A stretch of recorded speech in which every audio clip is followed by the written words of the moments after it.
forgiven all these older versions of me. With an open heart I walk this road of my life.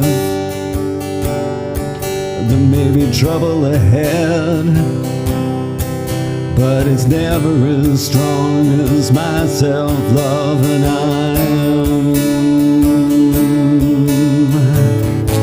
following my joy in every single present moment. I'm following my joy in every present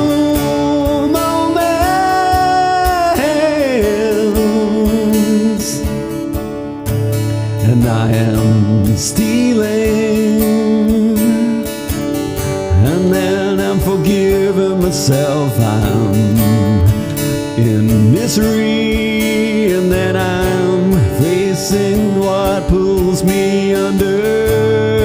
I'm addicted to so many aspects of fear. Now I'm learning to let go, to be brave, do it scared.